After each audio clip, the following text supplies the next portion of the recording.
Welcome, Dr. Manesh Kokare, sir, Professor, Department of Electronics and Telecommunication Engineering, Sri Guru Gobind Singh Ji, Engineering and Technology, College of Engineering, Nanded. I heartily welcome you, sir, on the behalf of Swami Raman Tirth Marathwada University, Nanded. We have organized online expert lecture series. We have jointly organized this lecture series from the Office of Dean Science and Technology and Office of Dean Interdisciplinary Studies for our teachers, research students, and all the students and interested all the dignitaries. I welcome all the faculty members, research students. Today's expert lecture will be delivered by Dr. Mangesh Kokare, sir. It's Manesh.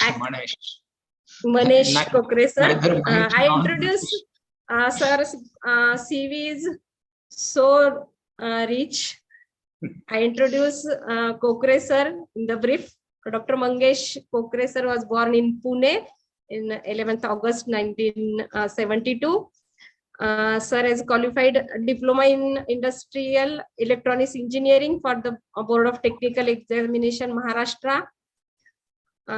Sir completed BE/ME degree in electronics from Sri Guru Gobind Singh Ji Institute of Engineering and Technology, Nanded, in 1993 and 1999 respectively, and PhD from the Department of Electronics and Electrical Communication Engineering from Indian Institute of Technology, Kharagpur, India, in 2005. Sir also completed his postdoctoral research work in 2011-12 from the prestigious University of California, USA. From June 93 to October 95, he worked in the industry, and after October 95, he started his academic career as a lecturer in the Department of Electronics and Telecommunication Engineering at SGGSIE Institute of Engineering and Technology, Nanded. He is presently holding the position of Professor and Dean Academics, Coordinator of Center of Excellence in Signal and Image Processing, and Coordinator of RUSA also. He has taken the responsibility of Head of Department of Electronics Telecommunication Engineering, Dean Research and Development, Dean Finance and Quality Assurance of the SGGS College. Till he has published about 113 plus paper in international and national journals and conferences. His research work got citation of 2,705 and H index 22 and I-10 index 42. He received the prestigious Career Award for Young Teachers in 2005 from the AICT, New Delhi, India. The award carries a This meeting is being recorded. Research grant of 10.5 lakhs spread over 3 years. In December 2009, he has honored the best achiever of SGGS alumni. He also received a Boy Scout fellowship of US $38,000 from the government of India to carry out the postdoctoral research work and the University of California in 2011-12. Dr. Kokare was honored with the Best Teacher Award by SRT University, Nanded in September 2013. Recently, Dr. Kokare has been honored the AICT Vishwasariya Best Teacher Award 2020 in National Award given by AICT New Delhi, which is very prestigious award, to the outstanding faculty member of technical institution all over India. Under his supervision, 15 research scholars has completed PhD in electronics and computer engineering, and presently 6 research scholars are working towards their PhD.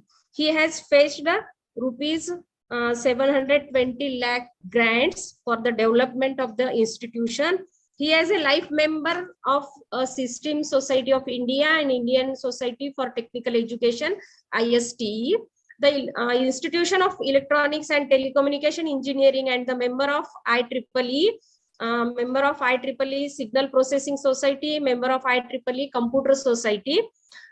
Acknowledging Dr. Kokare's research contribution, he has been selected as a reviewer of 20 international journals like IEEE, Transition of Image Processing, IEEE, Transition of System Man, and other subjects. Dr. Kokare was also programmed the chair of IEEE International Conference on Information Processing held at Nanded, Maharashtra in October 2016. Dr. Kokare visited Cambridge University, UK in 2004 to present his research paper at the IEEE International Conference on Pattern Recognition. He got a travel award of $500 from his research paper. Also in June 2006, Dr. Kokare visited the University of Spain for collaborative research work. In November 2006 and January 2008, he had visited University of California, USA. In March 2009, he has visited Bangkok to present the research paper at IEEE International Conference. For his postdoctoral research work in 2011-12, he visited the University of California, University of Iowa, Stanford University, USA, University of California, Berkeley, USA. In 2013, he visited National University Singapore, NTO Singapore, and UTP Malaysia for research collaboration. His research interests include waveless image processing and other subjects related to computer electronic communication. For the benefit of the faculty member and the research scholars in engineering and science, he has conducted more than 350 professional workshop and short-term training programs in various engineering colleges in India. Based on his significant research contribution, recently, Dr. Kokare has been chosen as a candidate whose biography is included in 2007 edition of Who's Who in the World.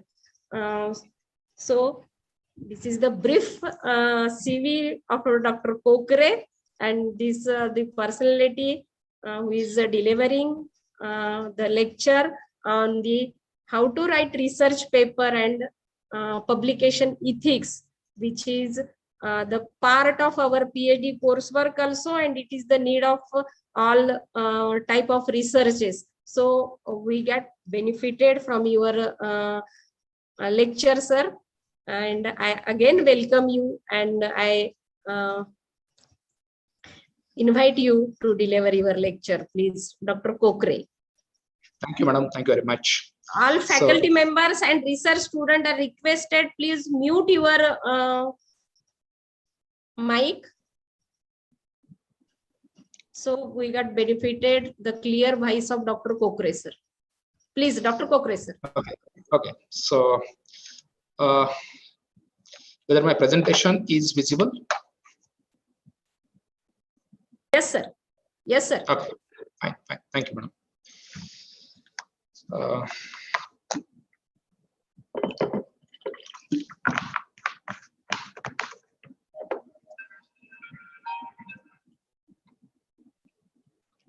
Thank you, madam, for giving me an opportunity. So in this week, I'll talk about first part, that is actually writing best research paper and research ethics. So particularly, I'll talk about mainly about research ethics, and then, okay, in conjunction with that one, I'll talk about how to write a best research paper.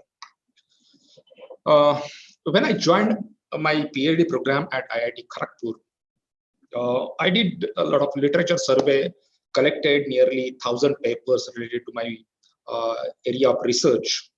And I joined as a research scholar under QIP, that is Quality Improvement Program of Government of India at IIT Kharagpur.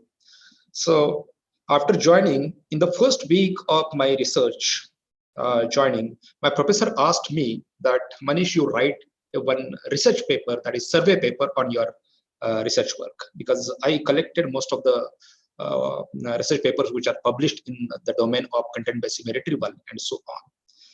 And before that one, I never wrote a single paper. Just I was having a experience of writing a university paper, not writing a research paper and so on. So I was thinking that how should I start? So there was one of my colleague, and I asked him that, can you help me? Because I never wrote in a single paper before this one. So how to start, how to write, and so on. So he said that, Manesh, nothing is available freely. If you want my help, then you have to pay back. I said, what kind of payment you want from my side? So he said that if you want my help, then you have to put my name as a third author, as a co-author, and so on. So I said that, let me ask to my supervisor, and then I'll take the decision. So I went to my professor, Professor B.N. Chatterjee, who is a founder member of Image Processing in India. And I shared this difficulty with him. So, and I straightforward, I said that, sir, I never wrote a single paper till now. And then I don't know how to write a paper and so on. So if I would like to take a help of this colleague, but his demand is that I should write his name as a co-author. So professor said that, don't take his help. Don't put his name as a co-author. Then I said that, how should I proceed?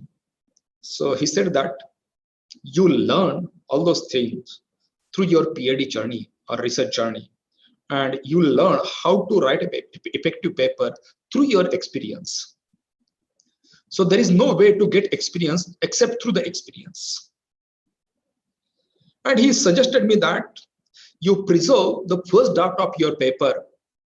See, initially you may not be a good writer, but later on, once you finish your PhD, and then you compare, the way you are writing with the first draft of your research paper, you will see that there will be a drastic change in writing style.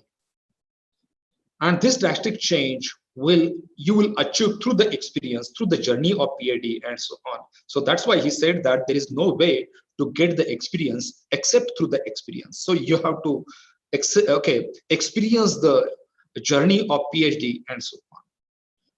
So I started writing a paper. I preserved that draft. And when I finished my PhD, at the time of submission of thesis, I was just looking my first draft, and there was a lot of difference in writing style, which I learned through the experience. So definitely in a PhD or as a research scholar, not only doing a research, but how you are presenting is also very, very important. So presentation is in the form of writing a paper or giving a talk and so on in the conference and so on. So writing is an art that you have to learn through the journey of PhD. And even I'll say that even if your results are moderate, but if you are effective in communication, if you are effective in writing a research paper, your chances of getting your paper selected are very, very high. Otherwise, sometimes it may happen that your paper, you have very good results, but if your writing paper is very poor, then there are chances that even if your results are good and if you have not written well, your paper may get rejected. So writing a paper is an art, and that you have to learn through the journey of PhD. A question comes in our mind that why should I write a paper? Is it not possible to get PhD without writing a paper? If you go to premier institute like as a IIT or in foreign university, there is no compulsion of writing any kind of paper for getting a PhD degree. But if you go to the state university, like even in our SRTMU, we take the submission of PhD thesis unless, after that research scholar publishes at least 2 journal paper in referred journals and so on. So in some of the university, it is compulsory, but in some of the university, there is no compulsion to publish a paper. Now, if there is no compulsion in premier institute, then why we should write a paper? What are the advantages of writing a paper and so on? See, why we should write a paper? Ideally, that writing a paper through writing a paper, we are sharing our research discoveries or findings with others, colleagues, with the hope of improving the technology or improving the research further and so on. So we'd like to share our research with the colleagues or those who are working in the field, same field and so on. So this is ideal way. But what is practical? If you write a paper, what are the benefits as a researcher to you? So number one, I'll tell you that, see, when you publish a paper, during your PhD, like for example, during my PhD, I published 6 journal papers, and then 8 IEEE conference papers. So in total, I published 14 research papers. Out of 6 journals, there were 2 IEEE transactions, 2 elsewhere, and 2 IET. And then 8 conferences were all IEEE conferences were there. Now, what benefit I got? So while writing a thesis, see, for writing a thesis, if you don't have any publication, it takes a lot of time, like 6 to 8 months time is needed for writing a thesis. But if you have a papers, then just you have to convert those papers into chapters, right?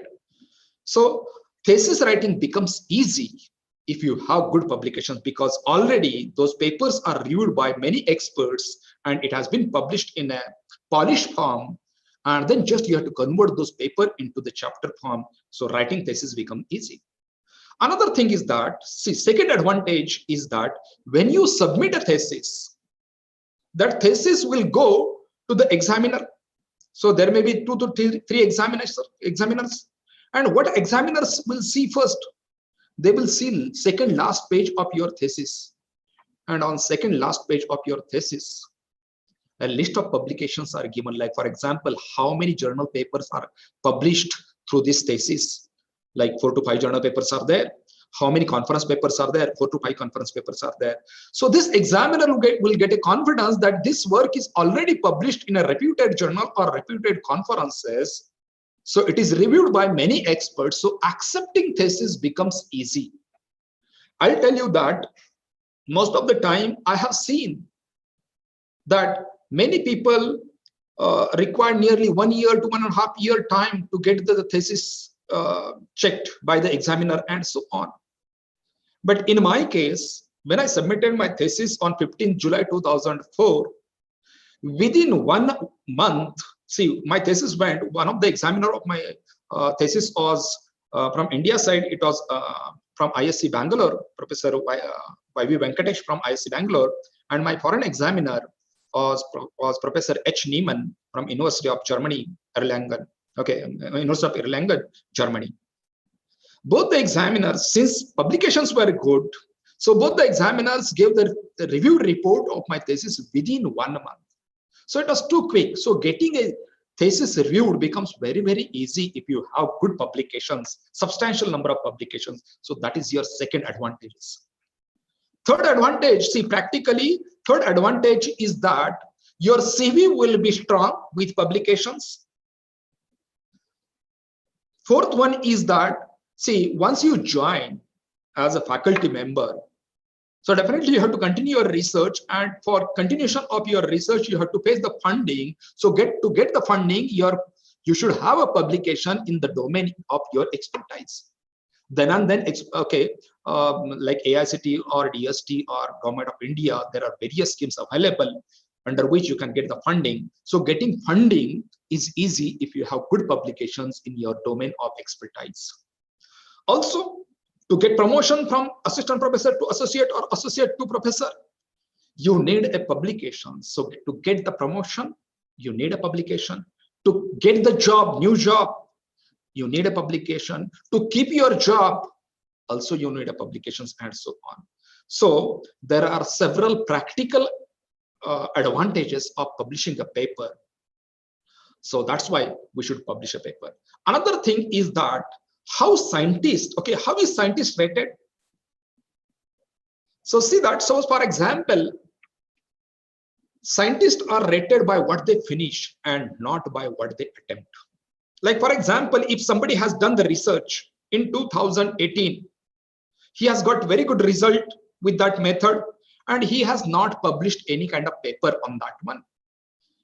And if another person, B person, is there who has done same kind of research, same method, and he got same kind of result, and if he publishes a paper, who will get the benefit or who will get the credit of that paper?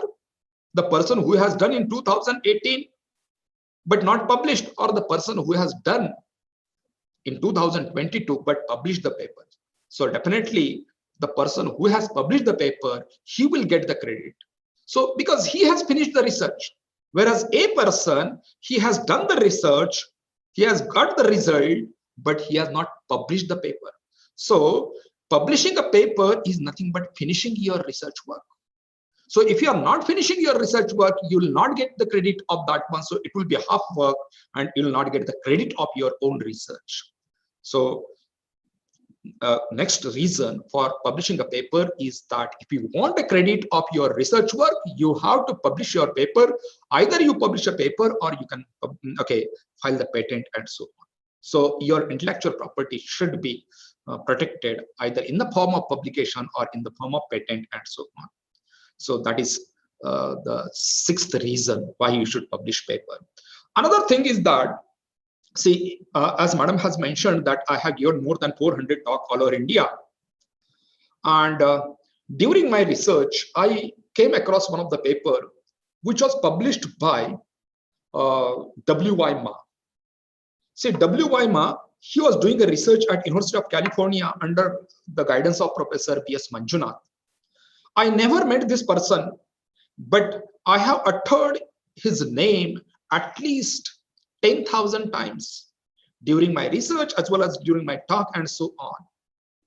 See, I don't know where he is located. So definitely as per his name, he must be from China, W.Y. Ma. So I never met that one, but I have uttered his name just because what he has published was very, very important for, from the research point of view from my side. So scientists are known by what they have published, not by where they are located. So even if you are located in the remote area, like as a Nanded, which is not well connected to the other cities, but if you do good research, definitely you'll get the recognition of your research. So location is not important. What you publish is important. What you do, what kind of research you do is very, very important. So the seventh reason why you should publish a paper is that scientists are known by what they have published and not by where they are located. So location is not important. Nowadays, everybody is connected through internet, and so you can get whatever the facilities you want just by connecting to the internet and so on. So my suggestion is that you publish a paper in top-rated journal and get the recognition or reward of this one. Now, getting a paper published. So first thing is that where you can publish a paper, what are the platforms available? See that you can publish, like for example, in the lowest level platform is that you can publish a paper in a research symposium. Above that one, there is a workshop. You can publish a paper in workshop. Above that one, you can publish a paper in national conference. Above that one, you can publish a paper in international conference. Above that, you can publish a paper in national journals. Above national journals, there are international journals. So international journals like as a InterScience journals are there, Springer journals are there, or above that Springer journals, you have a platform like this one. Science Direct is there, Elsewhere publication is there, above Elsewhere publication, IEEE Society publications are there, and above IEEE Society publication, there is a Royal Society which publishes a paper, and at the top of all, there are the papers which are published by Science and Nature journals. So the topmost platform for publishing a paper is Science and Nature journal, whereas the bottommost platform is that you can publish a paper even in research symposium and so on. Now, where to publish, it depends upon the novelty and contribution of your research. And here your supervisor will play a big role to guide you where you can publish your paper. He will advise you depending upon your novelty and depending on your contribution. Now see that you can publish a paper in a conference, you can publish a paper in journal. Now for conference paper, you have definite deadline, like, okay, call for paper deadline is there, then review process will be there. After that, there will be selection email will be there. And then after that, you have to submit.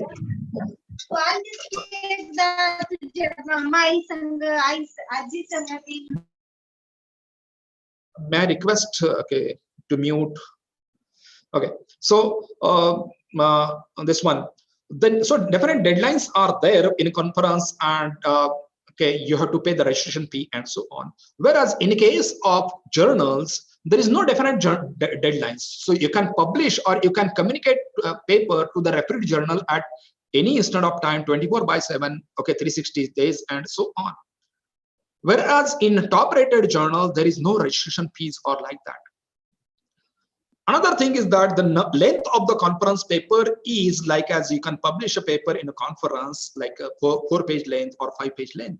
Whereas in journal, number of papers, okay, number of pages, like maybe it may be 10 pages and so on.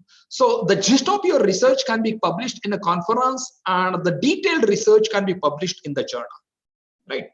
Now, here for conference, you have to go and present the paper, but for journals, you don't have to go and present the paper. Once your paper is accepted, it will be published by the journal and so on. But the time required for publication in the journal is high, because okay, it is a critical review process is adopted in the journal, and that's why rejection rate is also high in case of journals and so on. So I have given here, for example, IET Journal of Research, 40% paper gets rejected. PRL, pattern recognition letter, 60% paper get rejected. IEEE transaction on system man and cybernetics part B, 70% rejected. IEEE IP image processing is 80%. Science, nature, or pattern analysis and machine intelligence, 90% paper get rejected. But I mean to say that don't take this value as it is. Okay, just for your understanding purpose, I'm giving these values. So what I mean to say that publishing a paper in IP is easier as compared to PAMI, or PAMI is difficult as compared to IP, or IP is difficult as compared to SMC and so on, because it's a review process and standard is very, very high and so on. Now, what are the major reasons for rejection of the paper? When you communicate any paper to journals or conferences, okay, why generally papers get rejected? Number one is that conformity, or if it is not novel. So if proposed method is not novel or novelty is very limited, then your paper may get rejected. Second reason for rejection is if your experimental design is not correct, or controls are poor, hypothesis is not adequately tested, or for example, I'm doing a research in machine learning or AI or pattern recognition, and if I'm communicating that one to journals of VLSI or embedded system and so on, so definitely this will be a mismatch, because paper is written for image processing, and I'm communicating that one to the other journal. So you have to select the appropriate journal for publications. And the most important is that if your paper is poorly written, if your language is poor, then there are chances that your paper may get rejected and so on, right? Now, what are the tips to avoid the rejection? So first tip is that know the journals, its editor, and you should know why you are submitting that paper for that journal and so on. Okay, so appropriate journal selection is very, very important, and in this particularly stage, your supervisor will help you, because supervisor knows what is the standard of that journal, what kind of papers can be accepted to that journal and so on. So he will judge your novelty, he will judge your contribution, and then he will advise you that you can submit that paper to Elsevier, or you can submit that paper to IEEE, or you can submit that paper to Springer Journal and so on. So depending on the contribution and novelty, supervisor may suggest you where to submit the paper, which journal you should submit the paper and so on. Second tip is that when you're writing a paper, okay, pay close attention to the spelling, grammar, and punctuation. Nowadays, there are several softwares are available even for checking of plagiarism. Also, you have software, so you can check that one. Another thing is that Grammarly is there, which will take care of your mistakes in grammar and so on. Because see, our first language is not an English language. Our first language is a Marathi or Hindi and so on. And we are writing, so like for example, particularly in case of professional courses where journals are in the English and so on. So we have to write the papers in English form, and there many people commit the mistake in spelling, many people commit the mistakes in grammar and so on. So you can use a Grammarly software for taking care of that one. Or okay, if your English is good, then definitely it will help you. So pay close attention to the spelling, grammar and punctuation. Another thing is that when you're writing a paper in 2022, and if somebody has like for example, he's writing a paper in 2022 and his recent paper cited to that paper is 2012. So that is the recent publication and so on. So in that case, definitely see that when your paper will be submitted, the reviewer will say that this researcher does not know what has been happened since the last 10 years. A lot of research work has been done. He has not done literature survey comprehensively and accurately. So your paper may get rejected and so on. So to avoid that one, give the reference of, or particularly you have to do the exhaustive literature survey, and also you have to include the papers which are previously published as well as recently published. So you have to make a balance of that one. And make sure that these references are accurate. Like for example, in reference section, you have given reference number 3 as a Deshpande and Kulkarni, right? In reference section, you have given a reference as a Deshpande and Kulkarni as a reference number 3. And in main manuscript, the third reference is like as a Alexander and something like that. So it is a mismatch. So that kind of mistakes we should avoid. So it should be only Deshpande and Kulkarni, whatever you have referred in the reference section and so on. So make sure references are comprehensive and accurate. Then avoid careless mistakes while writing a paper and so on. Then read and conform to the instruction for author. See that writing style of every journal is different. So you have to write according to the style of that journal, because if you're writing for IEEE, style is different, particularly for giving a references. So you will get the instruction for authors. So one section will be there on the website of that journal, that instruction for authors. So I'll suggest you people that you read those instructions for author very carefully. You see what kind of, what way they are referring the papers and so on, and follow formatting of that paper according to the instruction for authors and so on. So these are some of the tips which are which must be followed while writing a paper and so on. Now the research ethics, like for example, what are the 7 deadly sins in the research and so on. So first one is that, see, when you are doing a research, okay, you should not do the data manipulation and falsification. Okay, so what is by data manipulation and falsification? Data manipulation and falsification means, like for example, without doing a research, if somebody is playing with only data and plotting the graphs and so on and falsifying the result, so that kind of thing is not at all acceptable in the research. Okay, because see that your supervisor will believe on you. Whatever the result you are proposing, okay, or presenting to the supervisor will believe on you. He is not going to implement whatever the algorithm you are going to propose. So he will just believe on you. So don't make fool to your supervisor by manipulation of the data and falsification and so on. I'll just give one example here.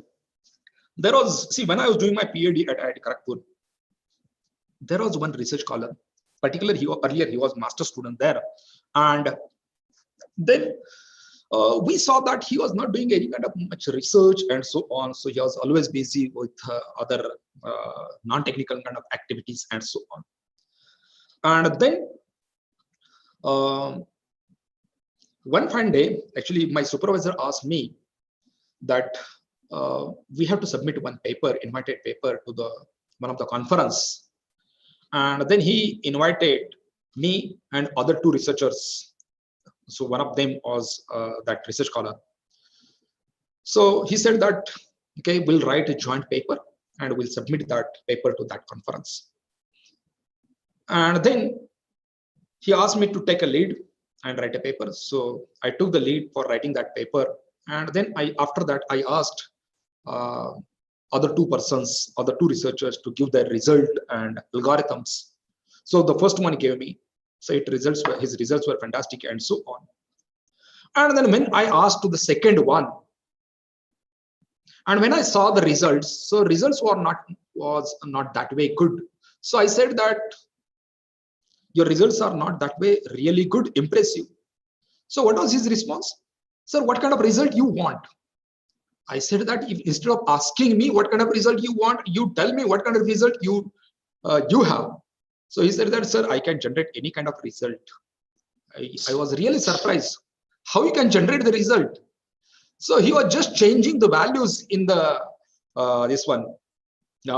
Excel sheet and plotting the graph and so on. So I said that this is academic fraud. This is not acceptable and so on. But I'll tell you that later on, this researcher was sacked from IIT because he was found guilty and so on. So my suggestion is that don't do data manipulation or present false result in paper or to your researcher and so on. Then second is duplicate manuscript. Now see that many researchers are in hurry. They want to publish paper as early as possible and so on. So what they do, they submit the same paper at multiple places. Like, okay, it has been same paper is submitted to the pattern recognition letter, same paper is communicated to one of the conference, same paper is communicated to wherever we'll get the acceptance, we'll publish that one. So, but that is not the way of doing research or communicating in a professional way. Because sometimes if your research is really good, your paper at both places will be accepted and then the same paper will be published and then that will become a duplicate manuscript. Okay. So my suggestion is that communicate paper to only one journal at a time. Wait for the review process. After review, if your paper is accepted by that journal, it is well and good. If it is not accepted, you might have got some kind of review recommendations or review comment, modify that paper, and after that modification, you can resubmit that paper to the same journal or other journals. So that will avoid duplicacy of the manuscript and so on. Then third deadly sin is that redundant publications. Now, see, nowadays it is not possible because of plagiarism softwares are available. But earlier, when plagiarism software was not available, at that time, what many people used to do, they used to change, they used to make some small corrections or 20% change was there, and then 80% rest of the things were same.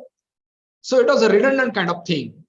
But checking was not possible because at that time, plagiarism software was not available. So don't do that one. Now, fourth deadly sin in the research is plagiarism. Plagiarism means what? Copying others' works and without giving due credit to the original researcher, claiming that this is my work or this is my sentence or this is my paragraph and so on. So that is not at all acceptable. If you are taking,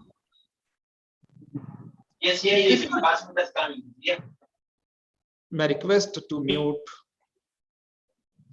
Okay, so if you are taking the reference or some sentences or some paragraph from other research papers, give due credit to that original author and so on. I'll tell you that, see, it's not only for sentence level or it's not only for paragraph level. I have seen some of the papers which are entirely copied and so on. So I came across one of the, in 2011, I came across one of the paper which was published by one of the researchers from Bombay. See, original conference paper was published in IEEE conference in 2007. And then this researcher in 2009 took same paper, changed only name of the authors, and then same was communicated to the conference in the local conference. Now, in the local conference, review process is not that rigorous, and her paper was accepted at that time. So that paper, which is totally entirely copied by this researcher, is published in 2009, whereas the original version of that paper was already published in 2007. Now, in 2011, the original author came to know that his paper is entirely copied by this researcher and published in the other conference as it is. Then he filed a complaint in IEEE, and then IEEE took the note of this one, and then both the papers were reviewed, and after that they sent an email to the researcher who has done the plagiarism, okay, and also her supervisor, that you have done the academic fraud, and hence you are debarred for next 2 years for submitting a paper to any IEEE conference, and so on. In 2016, when I was conducting a IEEE conference, so in the final stage, we got an email because it was an IEEE supported conference, and then I got an email from IEEE that these are the researchers who has done academic fraud, or they found guilty in plagiarism. Hence, even if they have submitted, because they are debarred for submitting a paper in for next 2 years in an IEEE conference. So if you find any paper of this researcher, don't consider that paper for this conference. See, thousands of this one named were there, and so on. So my suggestion is that, okay, you check your paper through the plagiarism software. Okay, now earlier it was not available, but now everywhere it is made compulsory. Even at institute level, you have this plagiarism software, and then check your paper through plagiarism and try to reduce the plagiarism, okay, at least less than 15-20% plagiarism, and so on. Then author's conflict of interest. Like, for example, for publishing a paper, all the authors should be interested, and it's not like that, okay, you have put somebody's name and he does not know, and so on. So that kind of conflict should not be there while publishing a paper, and so on. Then when you are doing a research in the biomedical field or medical field, and so on, at that time sometimes you have to do the experiments on animals. Now you're going to take directly action on the animal or cut that animal and do the research, and so on. So you have to take the prior approval of ethical committee. So ethical committee will, if that ethical committee gives you approval to conduct the research, then you can go ahead. So if you are doing the research in animal or biomedical or human being, and so on, so you have to have the permission from the of ethical approval from the recognized committee of your university, and so on. So these are the things that you have to basically follow, and so on. Now, what are the research misconduct? Okay, so as I said, that falsifying or cooking the research data without doing research, if somebody is just fabricating that data, then that is very, very wrong. Then another thing is that ignoring the major aspect of human subject requirements. So unless and until you have ethical approval, you cannot go ahead with this one. Or not properly disclosing the involvement in the firms whose products are based on one's own research. So when you are doing a research, you have to disclose all the things, and so on. Or using others' idea without obtaining permission or without giving a due credit, that will be considered as a plagiarism case. Or fifth one is that unauthorized use of confidential information in connection with others' own research.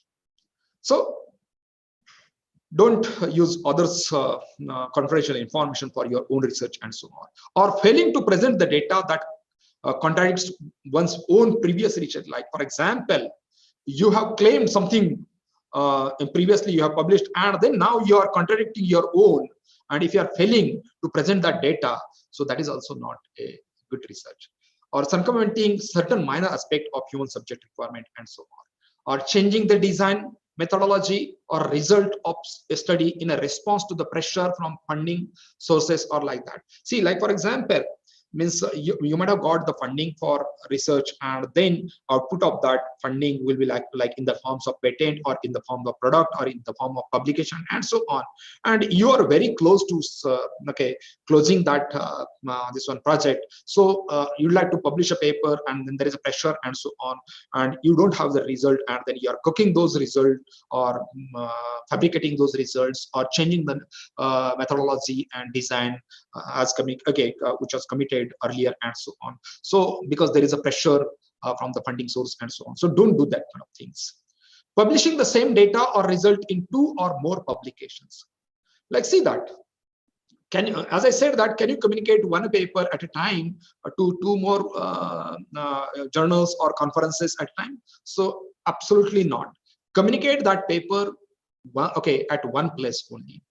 Or inappropriately assigning authorship credit. Like, for example, the person who is not involved in your research, and you are putting his name just to impress, or just to do the polishing and so on. So that is also not acceptable, because all the authors should involve in that research and so on.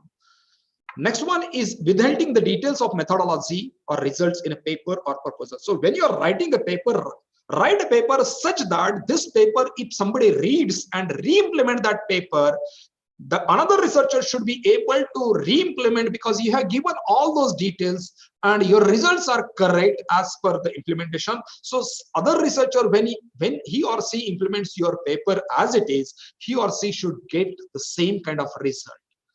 Don't withhold, like for example, some part is missing, and because of that other researchers are not able to re-implement that paper and so on. So don't do that kind of things. So withholding the details of methodology or results in a paper or proposal, or using inadequate or inappropriate research design is also not acceptable. Or dropping observation or data points from the analysis based on the gut feeling that they were inaccurate, or only presenting the good one and not presenting the bad result and so on. So that is also not good.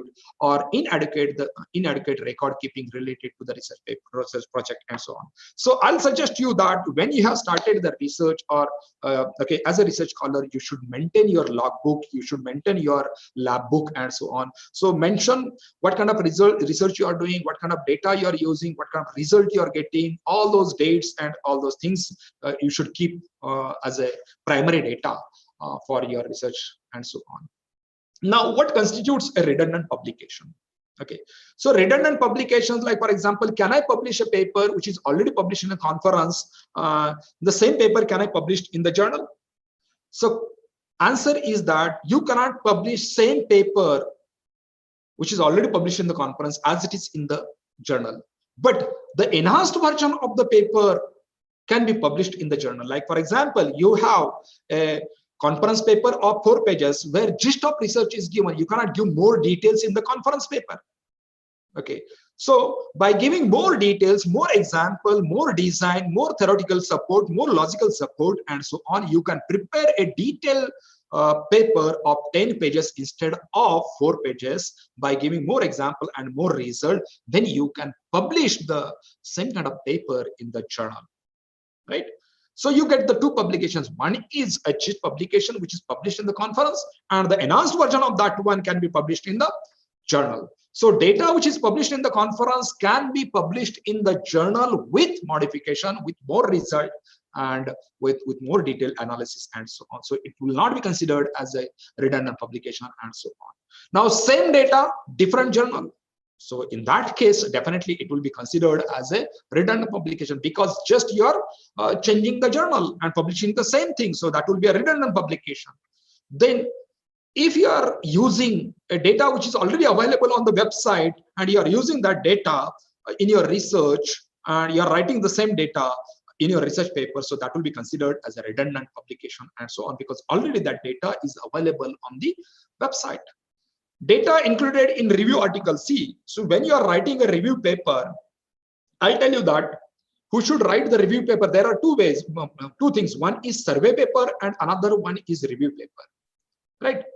Now, I'll suggest for the beginners, when you do the literature survey, after that, you write a survey paper. So generally, the research beginners, they write a survey paper, and the authority, those who have done research in that field and they are experienced people, they can write a review paper. So review paper is written by the experienced researcher, whereas survey paper is written by the beginners in that research. So as a research scholar, when you join as a research scholar, so you are beginner, so you might have done the literature survey, you might have got like 1,000 papers with you. So my suggestion is that first you write a survey paper. Why you should write a survey paper? If you look at your thesis, there are 7 chapters. First one is your introduction, second one is literature survey, third one is your first contribution, fourth one is your second contribution, fifth chapter is your third contribution, sixth chapter is your fourth contribution, and seventh chapter is conclusion and future research direction. So third to sixth, these are the major contribution. Second one is your literature survey. Now see that when you have done the literature survey, if you write a survey paper on that one, so write a survey paper such that even a layman can understand from your paper that why this research is carried out, what kind of things can be done in that, how the system works, what are the application, and then what earlier researchers has done, and then what are the research challenge in that, and so on. So write a survey paper such that even a layman can understand why, okay, what is there in that field, and so on. So this will give you the proper direction at the beginning itself, that okay, why research is important, that is motivation of that research, then how that system works, okay, system architecture, then what are the application, and after that next this one section of that your paper will be that what kind of earlier work has been done in every section, and then from the earlier paper you can find that what are the research challenges. So just summarize those research challenges that as a research opportunities in that field. So in survey paper you can write a research open research areas or research challenges, and so on. So at the beginning itself, you'll be very, very clear that why this research is important, what kind of work has been done, and what kind of work is expected, or what are the challenges. So if you are very clear about that one, so attacking on the single point is okay, will be very, very easy if you are very clear about your own research, and so on.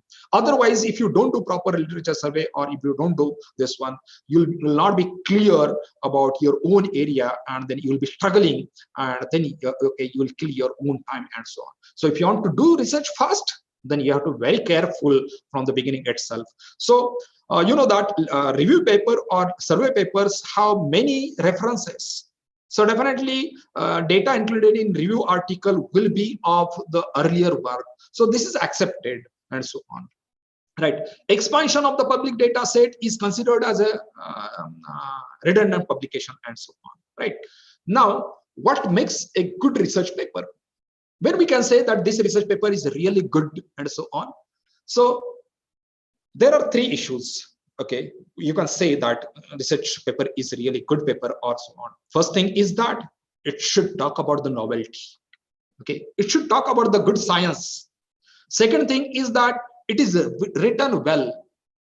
Okay, see, first one is novelty, that you have done research which is nobody has done that kind of research earlier. And second thing is that you have written that paper in a very nice way, and then publishing that paper in the top journal. See that, like for example, if you have good okay, you have good result, and if you have written well, and if you are publishing that paper in an ordinary journal, then that paper will not be read by many researchers, and so on. So if you want that your paper should be read by many researchers, then you should publish that paper in the top rated journal, and so on. So okay, including all those, so these 3 factors are very, very important for making the good research paper, and so on. Now good science means, like for example, novelty of that paper, so new but and not resembling something formerly known or used, so it is not a novel paper. And mechanistic, like for example, testing the hypothesis should be done in your research paper, and your research paper should be descriptive. Like for example, you have not hidden any kind of thing in your research paper. So somebody want to implement your paper, he or she will be able to implement that paper, or he or she will be able to get the result as you have proposed, and so on. Now, what constitutes a good journal? So you know that journals are evaluated based on the impact factor or immediacy index and so on. So the journal whose impact factor is high, that journal will be considered as a good journal. And I think we'll continue this, okay, what constitutes a good journal and how to write effective paper and so on. So in our next lecture, we will continue this one because now already time is 1 o'clock.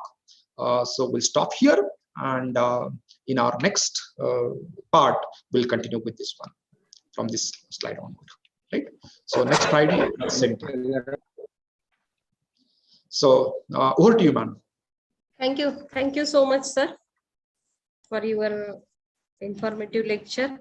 Sir has pointed the important points for the research paper writing, that is why paper rejected, tips to avoid our research paper rejection, the 7 deadly sin in research, that is good data manipulation, duplication, plagiarism, that things are included in research. What are the research misconducts?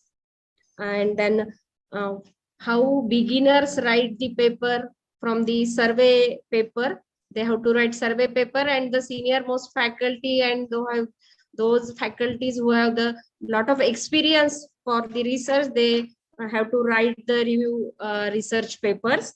Then what makes a good research paper, what constitutes good science, and all the things that what is constitute good journal. That and his lecture will be continue in next step, next day, that we will announce after. And we have already announces the all timetable of the lecture series on website also, and I will also communicate you to all the faculty members for the next lecture of the sir. Sir, you have given very much informative information for our faculty and research students. I definitely confident that we will get benefited from your this informative lecture. So I thankful from the Swami Ramantirth Marathwada University, Nanded, the Office of the Dean, both deans, and from the all faculty members and research students that who are enjoying your lecture. Thank you so much, and I will again invite you for the next lecture on the same day. Thank you. Yes. Thank you so much. Thank you. Thank you very much. Thank you. So Thank see you on next Friday. See you on next Friday at 12. Sir, if you permit, shall I announce the if any queries or any questions Yes. from the Sure, faculty? Sure. Yes. Okay. All participants are requested. If you have any query or the question for this from this lecture, please you ask to Dr. Kokare, sir. Any research student, faculty member, or even you can write on chat box also. Chat box also. I'll be happy to answer that one. Anyway, we are going to continue this one in our next session. So in next week also you can ask question. Yes. So once that complete thing is there, then okay, you will be more clear. It is better, sir. Okay. Thank you once again. Thank you to all. Please join. So much, ma'am. Yes, we have already viewed this lecture on YouTube. You can get the slides and all the all lectures on YouTube also. We already streamed this lecture. One request is there. Please share your slide to us. Jayashree has requested. Jayashree, okay, definitely at the end of my session, I'll share my all those slides. Okay, those who want. And anyway, madam has said that already this session is available on YouTube. So if it is recorded, then everybody can see, everybody can watch. But still, I'll share my slides for those who want. So there is no questions. Definitely we'll meet. You think on this lecture and write your questions and ask in next lecture. Sure.